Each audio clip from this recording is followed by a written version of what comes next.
Hello and welcome to episode 70 of PubShorts titled Resistance. My name is Dr. KK. I'm the Innovation Officer at Trinca and Inago, and I have with me, as always, the smiling Tony O'Rourke. Hi, Tony. Yeah, I'm not quite sure why I'm smiling. It's been a heavy night, KK. We for those of you who are watching it now, sorry we started this episode a little bit late. I went to I took a foolish idea of going to a concert midweek, and the I live near the Welsh border in the United Kingdom, Mhm. and the concert was in Cardiff, which is the capital of Wales, and it was perfectly fine going across, but for some unknown reason, the Department of Transport decided to close the bridge which links England and Wales, or one of the bridges that closes England and Wales, Mhm. late at night last night. So instead of it taking like 40 minutes to get home, it took me nearly 2 hours. Mhm. So if I yawn or fall asleep during this episode, it's not UKK. It's before the Department of Transport. Okay, it's not also the content.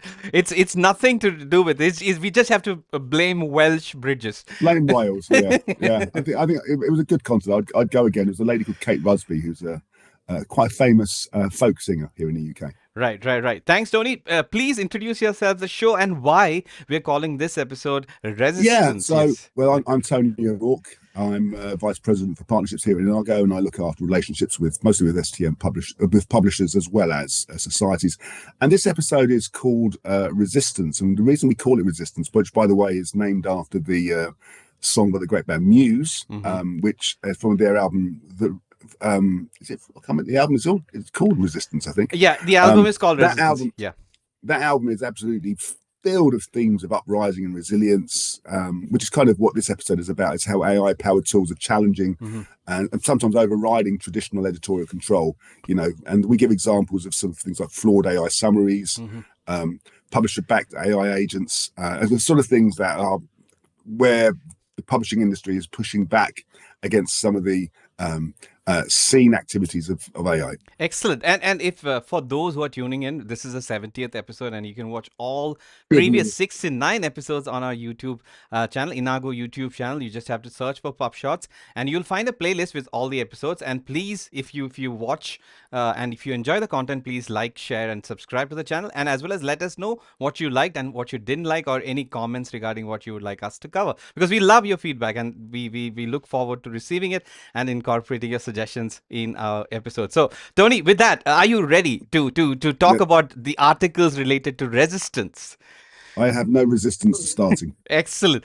So let's start with the first article. It is from the Times Higher Education. I have an interesting anecdote regarding this. So that article, as you can see, as I've shared, is titled "AI Summary Trashed Author's Work." So in quotes, trashed author's work is in quotes, and took weeks to be corrected. Now, the original, when I read it a few weeks ago, actually, this is about a month old.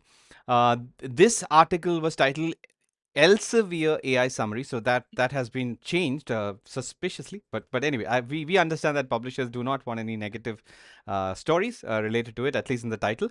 So basically, this is related to an article published in a journal, and it was basically an AI summary was created, which totally misrepresented the study. The study analyzed 51 samples, but the AI summary claimed that only 3 measurements were made, and this was considered, or this author thinks that it's a grave sort of error in the context of AI summaries.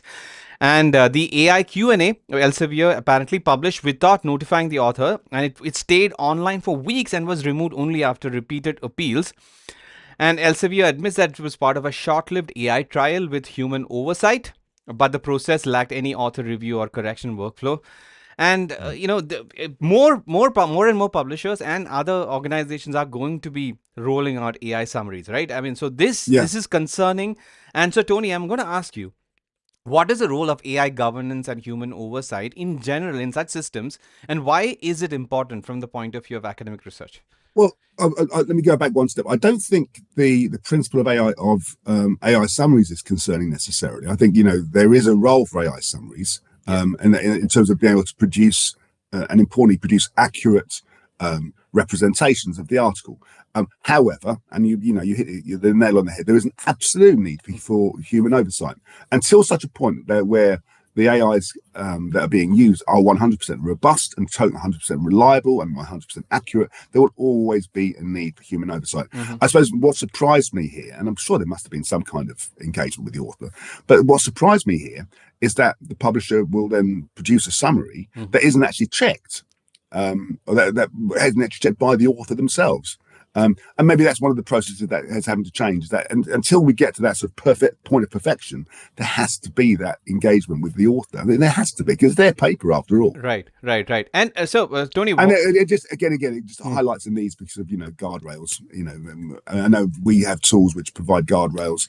And perform checks. Mm-hmm. It just demonstrates the absolute need for human oversight and for good quality guardrails in place, using some good robust tools to do that kind of checking. All right, Tony, I'm going to segue into something that you're about to do. You're about to travel to Baltimore to attend the SSP conference, where you are presenting along with a colleague, the Inago peer review assistant, which has human oversight built in. Yeah. Right. So would you like to talk a little more about it?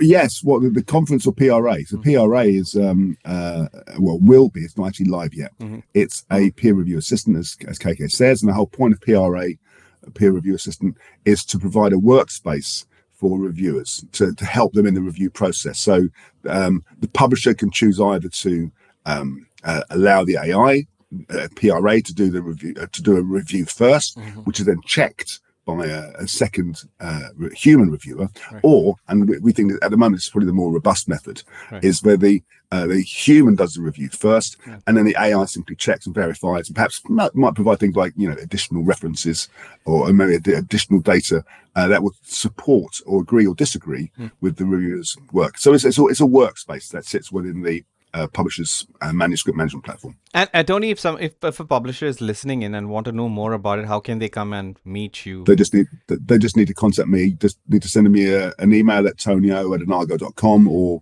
contact me via LinkedIn. And is there a time and place where you would be available for meetings during the SSP conference? There is a time and place. I've got quite a full calendar at the moment. So just again, contact me at tonio@inago.com.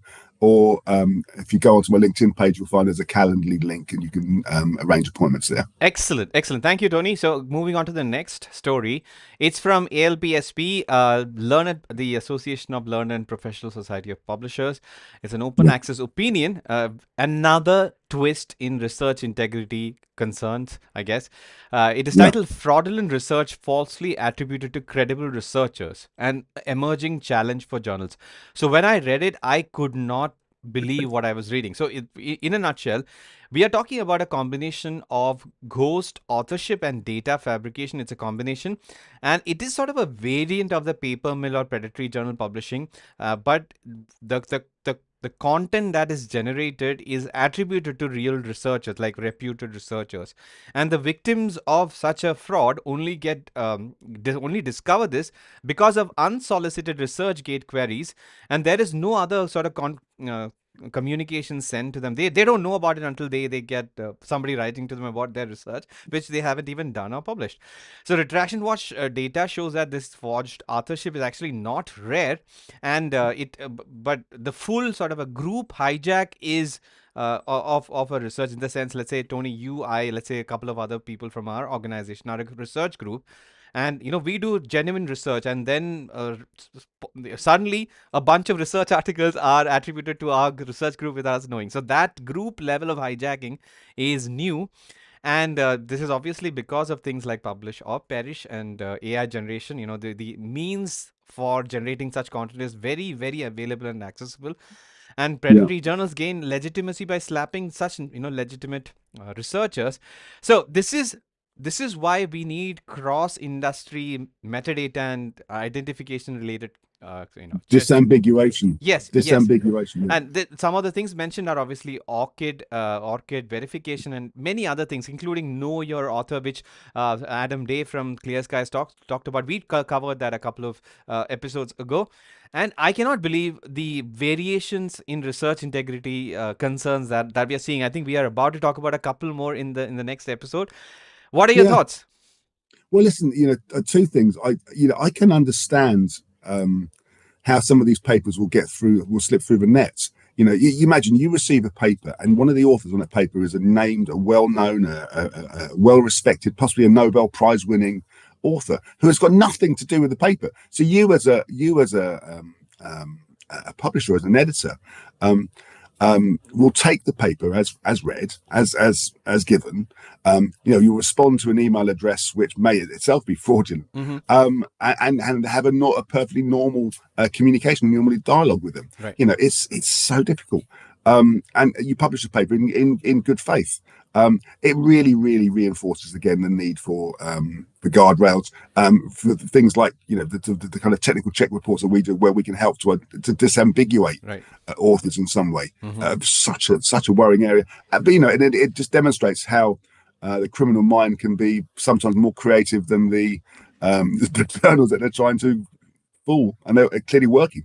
Another Tony Pearl of wisdom that right there for you. So people, please keep up with what Tony writes and says on PubShorts as Um, well as on LinkedIn, because I think I learned a lot from Tony. The stuff that you said, the mind of a criminal being more creative than that of a well-meaning Well, individual. they're more driven, aren't they? Yeah, yeah, It's right, about, it's at the end of the day, it's about money. The researcher isn't driven by money in right. most cases. The researcher is driven by furthering their career, furthering their reputation. There may be a little bit of ego enhancement in there, of course, as well. We're all human after all. Right. But at the end of the day, it's all about money for these criminals. Right, talking about things driving things, Wiley is totally getting on board with AI driving everything. So the first one is an announcement on Wiley news page itself. It's titled Wiley announces collaborations with Amazon Web Services to integrate scientific content into life sciences AI agents. But self-explanatory. So basically, Amazon Web Services has a Bedrock agent, which is basically a platform where Amazon provides a lot of foundational large language models and various other things, including capabilities for training and everything. I expect it to be the leading platform for the development and maintenance of such, let's say, two applications. And obviously, Wiley is talking about life sciences. So the interesting thing is that this is the first step where we are moving beyond abstract only searches, and we are going into deep literature searches. So Wiley, as far as I remember, it has given access to all of its open access full text for search, deep search functionality like this, and it is Yeah, planning to open its behind the paywall content as well, which is questionable. But anyway, so this entire sort of application and how it works and everything is available open source, and you can explore it. And this is again, this is one of many articles that we are covering related to this story and Wiley's advances in AI. I will yeah. pause here. What do you think, Tony? I mean, Wiley is seemingly the leader in AI, in And, generally. Yeah. well, I mean, every publisher that we know, we talk to, is every major publisher, even the smaller publishers, are looking at how AI can enhance and boost their workflows. Mm-hmm. I just think Wiley have been quite intelligent and quite clever in terms of promoting their AI position. They've been very proactive in terms of some of the arrangements, some of the new services they're introducing. We don't know what's happening with the other publishers. I'm sure a lot of this is happening in the background, but not to be made publicly available. I just think Wiley been doing a really good job in terms of positioning themselves as a pioneer, as a thought leader Right. in this space. Right. And the point about this as well, this kind of integration and use of data is only it's kind of predictable. It's going to happen more and more. We have a part of our organization, we have a life sciences business, and they do the sorts of things which this article talks about, literature discovery, creating content, and you can see AI being used more and more in that space there as well. Right. And the related news article is related to the a conference, which is the Wiley AWS integration was also a part of this.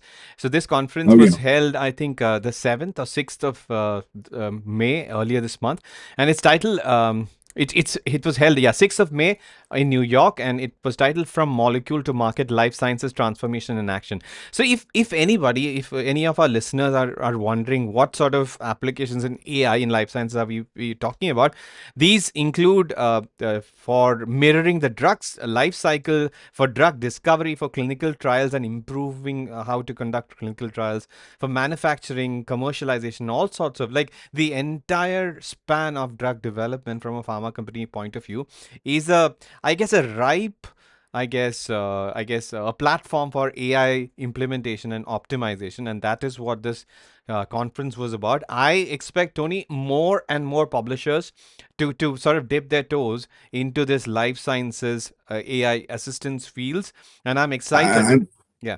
not just publishers, Amazon.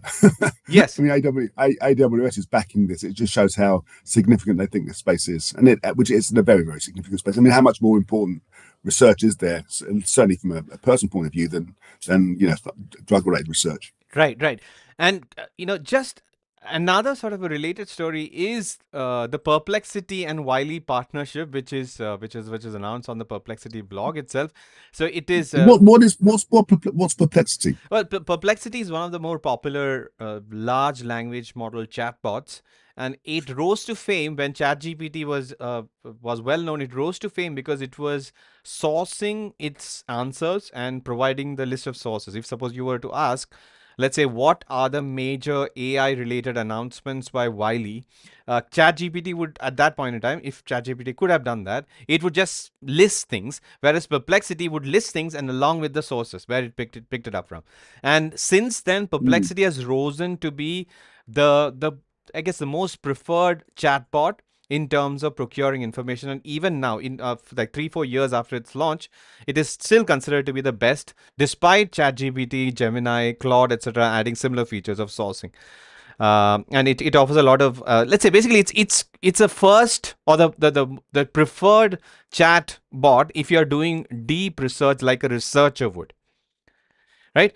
I hope that helps, Tony. And It does. It yeah, does. It yeah. does. Perplexity is now teaming up with Wiley for educational AI search tool. That's a theme of the story, and this is as we've covered. Wiley is a leader in all such integrations and partnerships, and this partnership combines Perplexity's answering engine with Wiley's library, and students Yeah. can access Wiley's materials to the Perplexity interface. So it is going to be even better than how it used to be, because Perplexity only used to give me, let's say, open access, or rather abstract related content, if I want to extract some research article related to a search that I'm doing.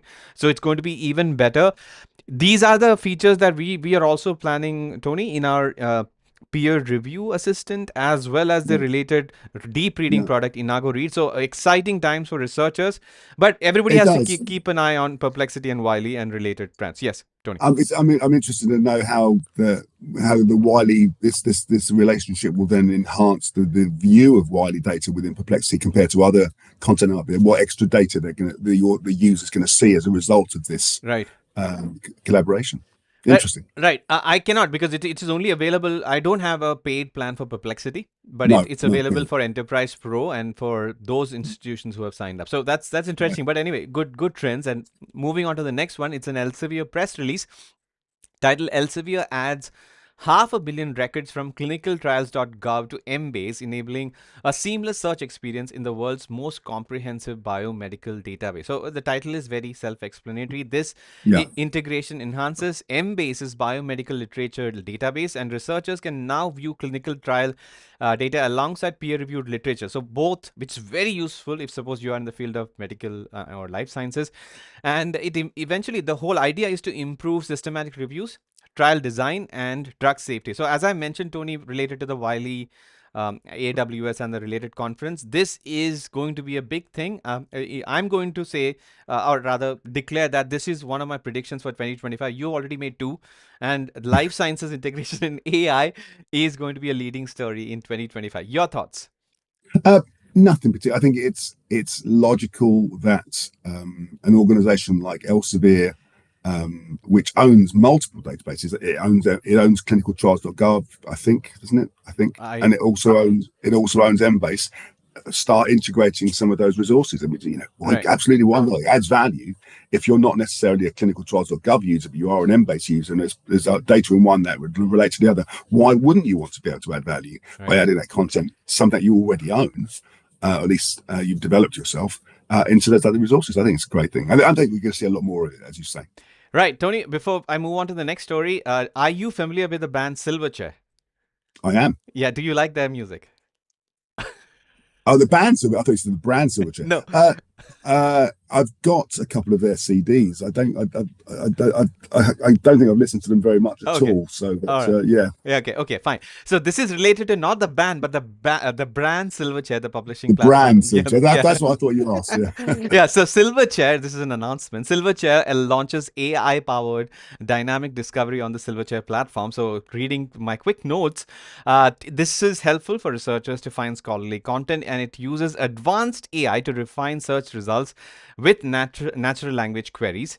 And it would benefit researchers by providing context and relevance indicators, and publishers gain from increased traffic and content value. So, this is a positive AI implementation, unlike the unfortunate story of the AI summary going wrong for the Elsevier story yeah, that we read earlier. So impressive from Silverchair as always, and AI as assistance always. in being integrated into submission systems is likely to be ubiquitous. I would argue in the coming Yeah, years. Yeah. yeah, I agree. I mean, listen, Silverchair have been doing some really, really good stuff over the last few years. I mean, they started these AI labs about 2 years. Was it 2 years ago? Last year, maybe beginning of last Yeah, year. we've been Well, talking it about wasn't it that. in all our We have, episodes. Yeah. but where they're just talking about new developments, and how those developments may impact on some of the tools and services which researchers are using, which libraries are using, which publishers are using. I think San Silverchair have been very canny in some of the acquisitions that they've made in recent years as well. So I think this is a name which, if you don't know particularly now, you're going to hear a lot more of in the Mm. coming months and years. Excellent, thank you. And moving on to our last main story, which is a relatively controversial one. It is a scholarly kitchen guest post written by Frock Berghoff, titled Eight Frauke Berghoff. Frauke. Sorry. Oh, it's a Yeah, German name. I know yeah. somebody with that name actually. So Anyway, do I. yeah, yeah. Eight hypotheses why librarians do not like retrieval augmented generation, or abbreviated as RAG. So, librarians find RAG tools, as per Frocker, tools too complex and time consuming to manage. These such tools can eventually lead to a lack of ownership and understanding of how these tools work. And the transparency of AI search is also a concern. AI systems can mess with metadata, making it hard for librarians to explain search results. And librarians are worried about whether AI tools might replace traditional library catalogs, and also fear that AI can make users lazy by providing direct answers without context. And finally, there's a concern that AI tools may automate tasks, reducing librarian position. So lots of arguments.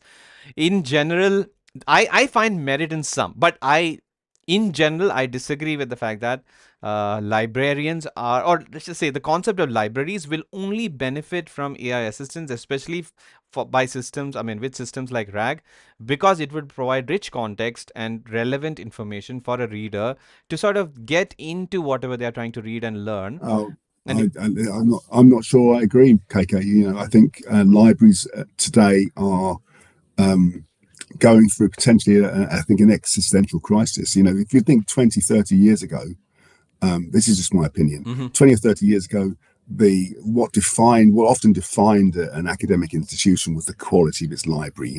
The books on the shelves, the journals on the shelves, the access to materials. Then, of course, those journals went online.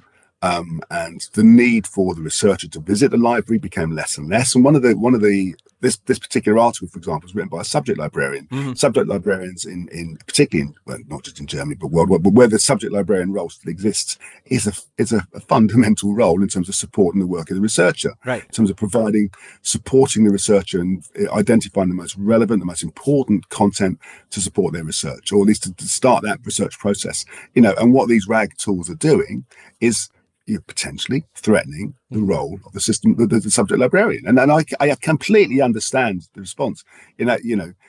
This person's already spent their entire academic life, their working life, becoming subject experts in these particular areas, only to find an AI tool coming in and jeopardizing and threatening their position. Right. I So think it's. I see that point, but at the same time, the saying is that if suppose a job will not be replaced by AI, but what will be replaced is people who do not use AI. AI is not going to replace the people. No, but I say I think it's more than just a Hmm. subject librarian worrying about their job. I think it's more Yeah. importantly the role of the library in terms of supporting Yeah. research within the institution. Why go into a library if you can get your content freely available online.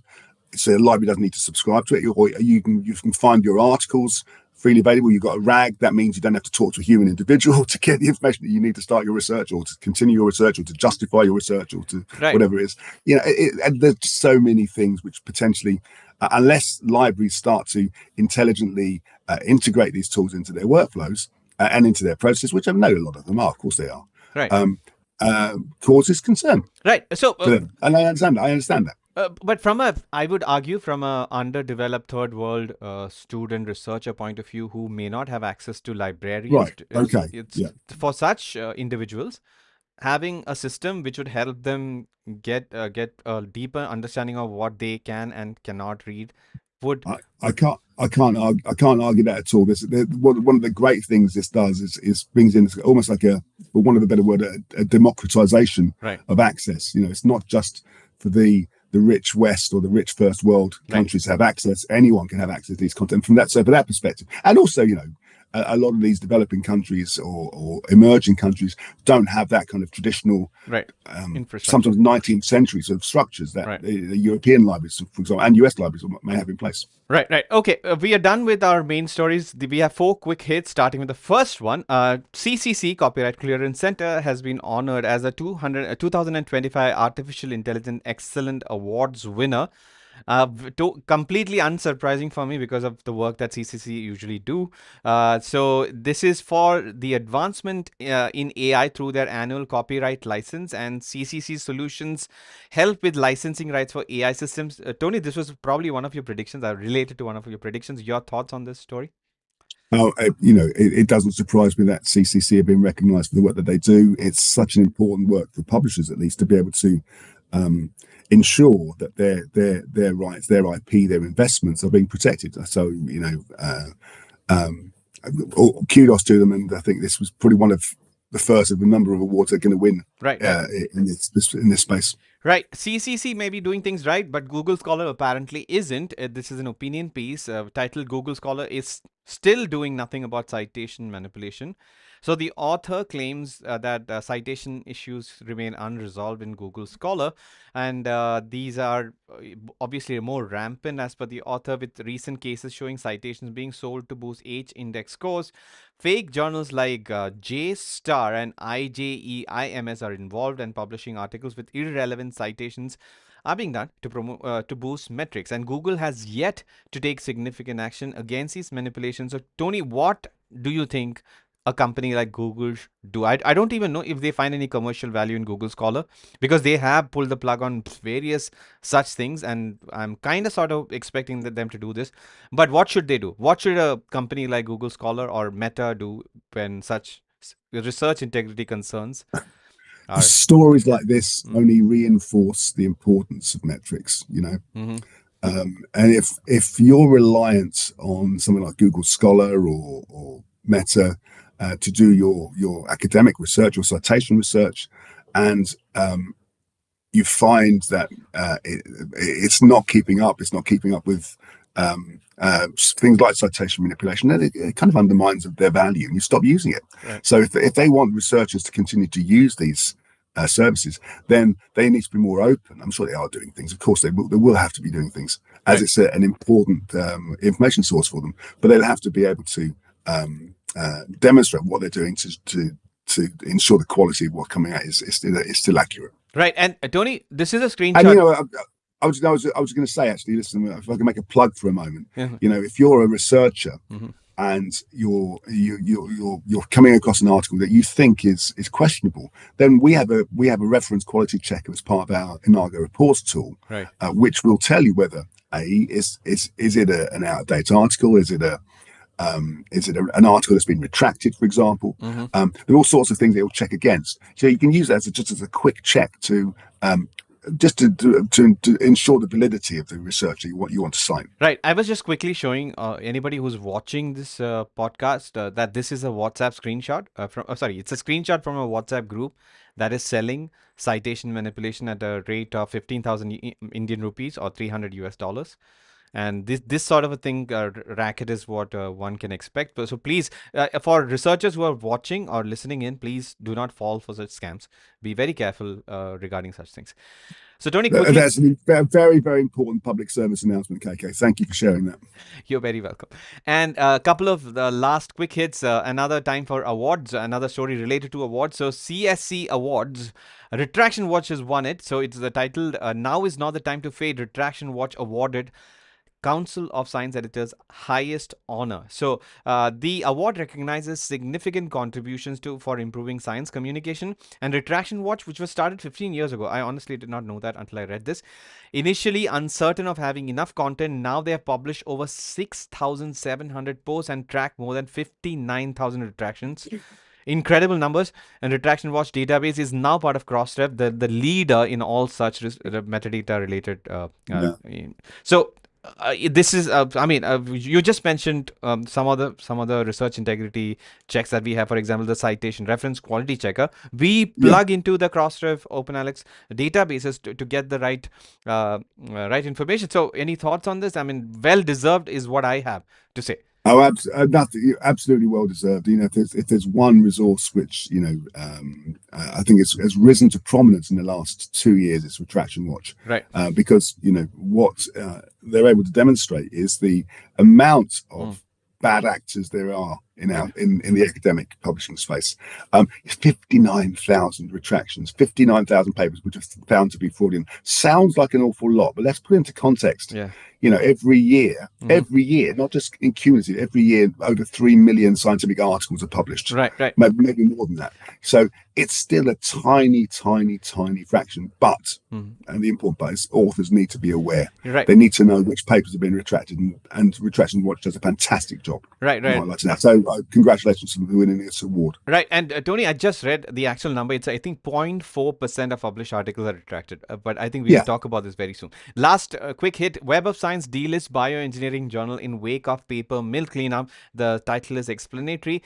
So the journal is under Taylor and Francis, is dealing with a backlog of papers with manipulated images, and despite taking action, including retracting 86 papers, the journal faces 2-year embargo before it can join the index. It is a good move in the sense that research integrity concerns, when flagged and when, let's say, published without strict reviews, etc., there needs to be some consequence for journals, etc.